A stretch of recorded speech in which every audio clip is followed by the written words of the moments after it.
नमस्कार प्यारे विद्यार्थियों, धन्यवाद। बहुत अच्छी बात है कि आप बराबर क्लासों से जुड़े हुए हो, आपकी क्लासें बराबर चल रही हैं। वैसे वैश्विक महामारी का दौर बहुत बढ़ चुका है, लेकिन लोगों के जीवन के साथ ये ढल चुका है। कोरोना के साथ लोगों ने जीना सीख लिया है, तो इतना घबराने की कोई विशेष बात नहीं है। बस शर्त यह है कि अपने को सावधानी रखना ज़रूरी है। पोर्टिकल में हमने भाग 4 कंप्लीट कर लिए थे। जो राजनीति विज्ञान है, उस राजनीति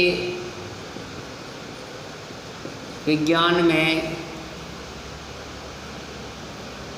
जो हम सेकंड पार्ट पढ़ रहे हैं, राजनीति विज्ञान का सेकंड पार्ट, उस सेकंड पार्ट से संबंधित हमने भाग 4 कंप्लीट कर लिया था।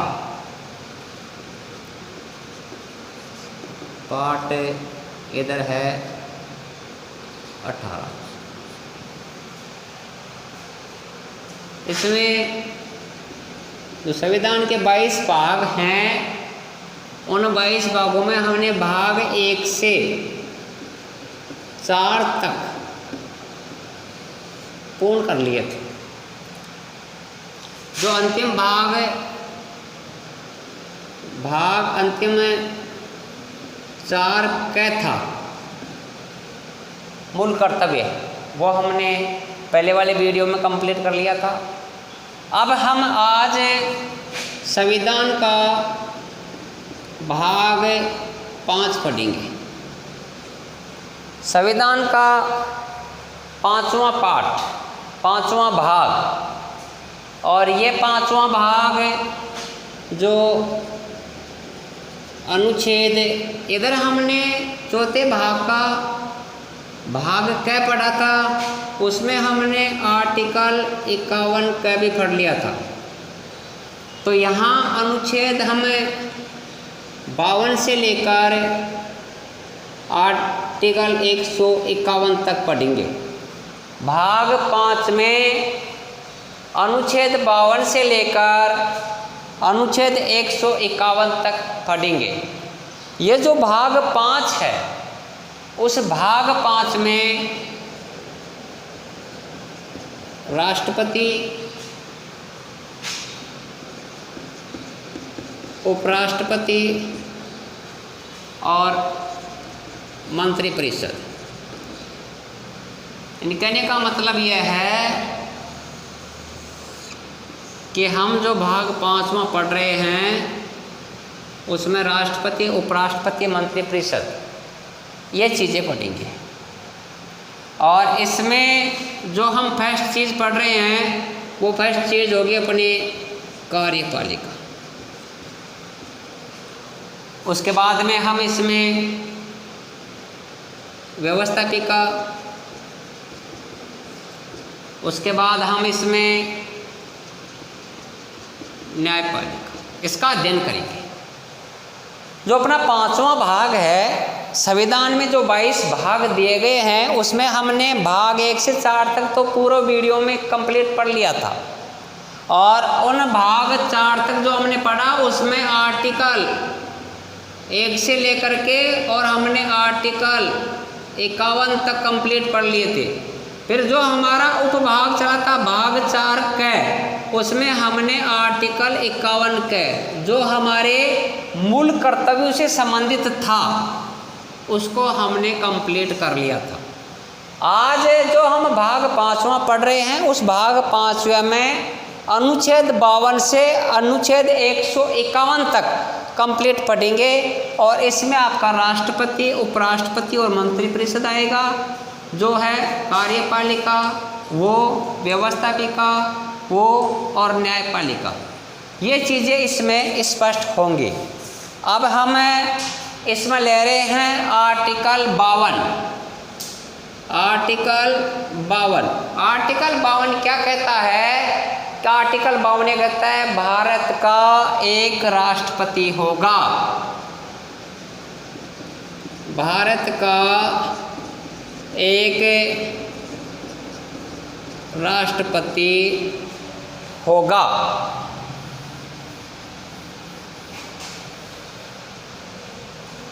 भारत का एक राष्ट्रपति होगा। अनुच्छेद जो 52 है, अनुच्छेद 52 ये कहता है कि भारत के लिए एक राष्ट्रपति होगा जो प्रथम नागरिक होगा और वो जो प्रशासनिक व्यवस्था है उसमें सर्वोच्च पद पर विराजमान होगा। आर्टिकल 53 ये कहता है कि जो संघ है, आर्टिकल 53 ये कहता है कि जो संघ है, संघ की कार्यपालिका, संघ की कार्यपालिका की शक्तियां राष्ट्रपति में निहित होंगी। संघ की कार्यपालिका की शक्तियां राष्ट्रपति में निहित होंगी। वह संघ की जो कार्यपालिका की शक्तियां हैं वो राष्ट्रपति में निहित होंगी और वह इसका प्रयोग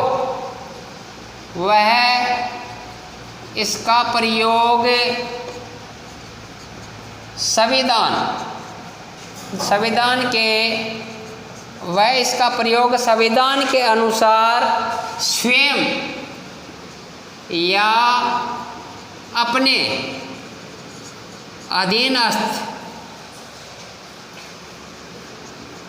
अधिकारियों से करवाएगा। आर्टिकल 52 ये कहता है भारत के लिए एक राष्ट्रपति होगा। आर्टिकल 53 ये कहता है कि जो संघ की कार्यपालिका है उसकी संपूर्ण शक्तियां राष्ट्रपति में निहित होंगी। राष्ट्रपति उन शक्तियों का प्रयोग संविधान के अनुसार स्वयं करेगा या फिर अपने अधीनस्थ अधिकारी को नियुक्त करके उसके माध्यम से करवाएगा। ये आर्टिकल 53 कहता है ये बात। आर्टिकल 54 राष्ट्रपति का निर्वाचन।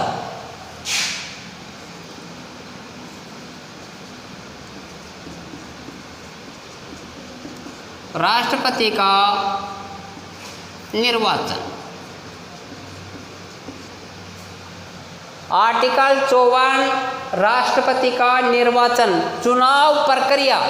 राष्ट्रपति का निर्वाचन कैसे होता है, कौन भाग लेता है, कौन वोटिंग करता है? तो आर्टिकल 54 ये बात कहता है कि राष्ट्रपति का निर्वाचन। ध्यान देने की बात यह है कि जो राष्ट्रपति का निर्वाचन है, राष्ट्रपति के जो चुनाव हैं उसमें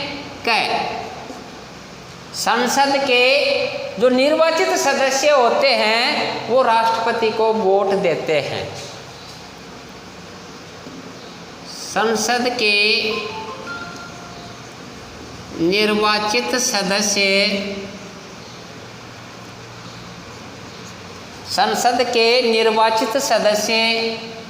भाग लेते हैं।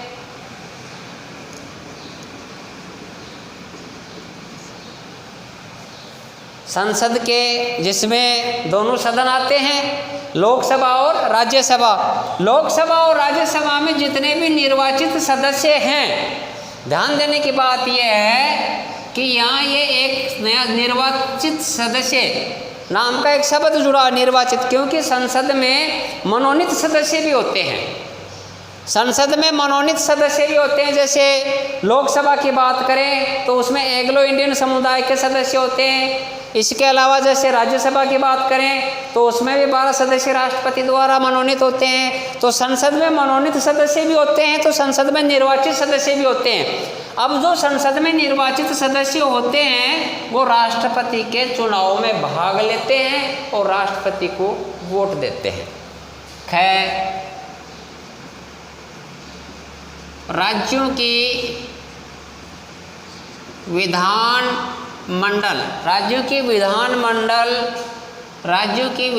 मंडलों के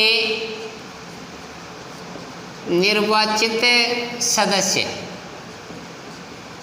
राज्यों के विधानमंडलों के निर्वाचित सदस्य भाग लेते हैं। राज्यों के विधानमंडलों के निर्वाचित, क्योंकि जिस प्रकार से केंद्र में संसद है उसी प्रकार से राज्यों में विधानमंडल है। अब कुछ राज्य तो ऐसे हैं जहाँ पर विधानसभा और विधान परिषद दोनों है, और जहाँ विधानसभा और विधान परिषद दोनों है वहाँ पर उसे विधानमंडल कहा जाता है, और जहाँ पर विधान परिषद नहीं है वहाँ पर ये विधानसभा के रूप में जानी जाती है। नंबर 3, केंद्र शासित प्रदेश। केंद्र शासित प्रदेश दिल्ली, केंद्र शासित प्रदेश दिल्ली, पांडिचेरी जिसको पुडुचेरी के नाम से भी जाना जाता है, दिल्ली, पुडुचेरी और जम्मू कश्मीर के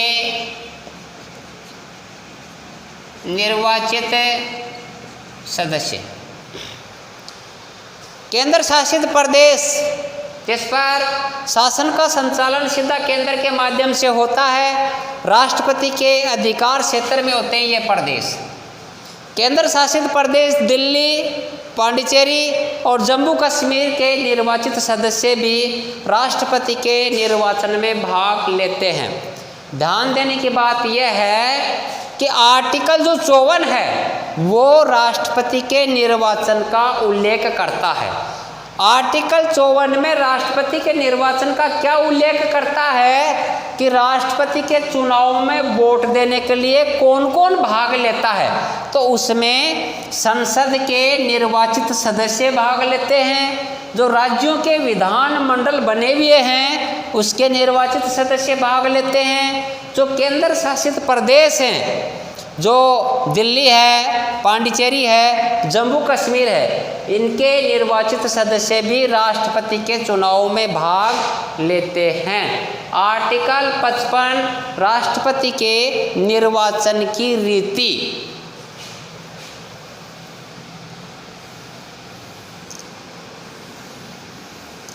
आर्टिकल 55 राष्ट्रपति के निर्वाचन की रीति।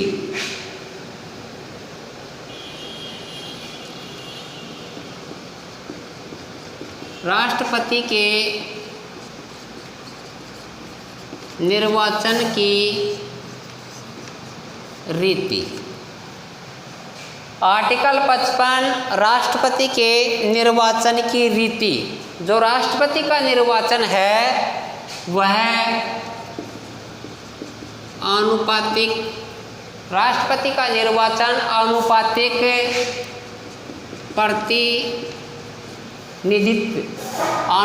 प्रतिनिधित्व पद्धति के अनुसार, आनुपातिक प्रतिनिधित्व पद्धति के अनुसार एकल संक्रमणीय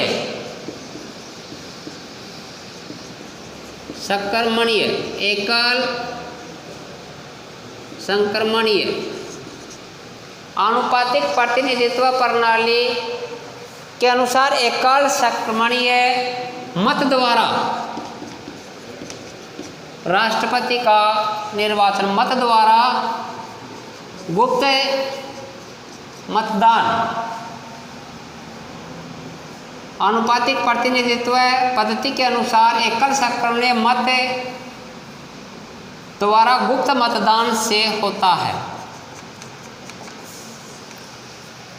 जिसमें एक राज्य की जो जनसंख्या होती है उस राज्य की जनसंख्या के अनुपात में उस राज्य विधानमंडल के सदस्यों के वोट का मूल्य होता है। ये आर्टिकल जो 55 है वो राष्ट्रपति निर्वाचन की रीति का उल्लेख करता है। आर्टिकल 56 ये स्पष्ट करता है कि राष्ट्रपति की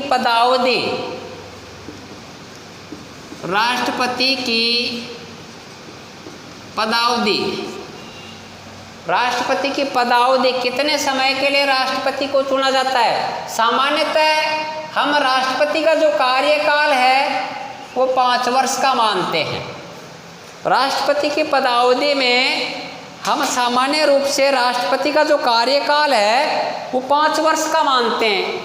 लेकिन राष्ट्रपति का कार्यकाल 5 वर्ष का कैसे मानते हैं, किस प्रकार से मानते हैं? तो राष्ट्रपति जिस दिन पद ग्रहण करता है, यानी इसका 5 वर्ष का कार्यकाल पद ग्रहण करने की तारीख से, पद ग्रहण करने की तारीख से 5 वर्ष माना जाता है। आर्टिकल 56 पदावधि, या आप इसको कह सकते हैं कार्यकाल। आर्टिकल जो 56 है वो ये कहता है कि राष्ट्रपति का कार्यकाल, तो राष्ट्रपति का कार्यकाल सामान्य कितना होता है? 5 वर्ष का। राष्ट्रपति का कार्यकाल 5 वर्ष का होता है, लेकिन 5 वर्ष का कौन सी तारीख से होता है? एक तो जिस दिन राष्ट्रपति पद के लिए उम्मीदवार फॉर्म भरते हैं, प्रत्याशी के रूप में खड़े होते हैं, वहाँ से लिया जाता है, या फिर जिस दिन का चुनाव होता है वहाँ से लिया जाता है, या फिर जिस दिन मतगणना होती है वहाँ से लिया जाता है, या फिर जिस दिन पद ग्रहण करता है वहाँ से लिया जाता है। तो राष्ट्रपति का जो कार्यकाल होता है वो उसके पद ग्रहण करने की तारीख से निर्धारित होता है, और ये 5 वर्ष की अवधि तक होता है। इसी के साथ राष्ट्रपति मान लो कि वो अपने पद से हटना चाहता है तो बीच में हट सकता है। राष्ट्रपति उपराष्ट्रपति को संबोधित करके त्याग पत्र दे सकता है। राष्ट्रपति उपराष्ट्रपति को संबोधित करके त्याग पत्र दे सकता है, या फिर राष्ट्रपति को महाभियोग द्वारा पद से हटाया जा सकता है। ये शर्त है कि जिस दिन वो पद ग्रहण करता है उस दिन से उसके कार्यकाल का निर्धारण होता है। इसी के साथ राष्ट्रपति अगर पद से हटना चाहता है, पद छोड़ना चाहता है, तो वो उपराष्ट्रपति को संबोधित करके अपने पद से हट सकता है। इसी के साथ अगर राष्ट्रपति ने कहीं संविधान का उल्लंघन किया है, या फिर कहीं देश के साथ अन्य कोई ऐसे मामलों में वो सामने आया है जो कि एक राष्ट्रपति पद के लिए शोभायमान नहीं है, तो ऐसी स्थिति में महाभियोग के द्वारा उसको पद से हटाया जा सकता है। अब ये महाभियोग है, हम कई बार चर्चा करते हैं कि उपराष्ट्रपति को भी महाभियोग के द्वारा हटाया जाता है, सर्वोच्च न्यायालय के मुख्य न्यायाधीश और अन्य न्यायाधीशों को भी महाभियोग के द्वारा हटाया जा सकता है। लेकिन कहीं पर भी उपराष्ट्रपति या न्यायाधीशों के लिए महाभियोग का प्रयोग नहीं लिखा हुआ मिला है। केवल और केवल भारतीय संविधान का जो आर्टिकल 61 है, वो महाभियोग का उल्लेख करता है, और आर्टिकल 61 महाभियोग राष्ट्रपति के लिए उल्लेखित है। धन्यवाद।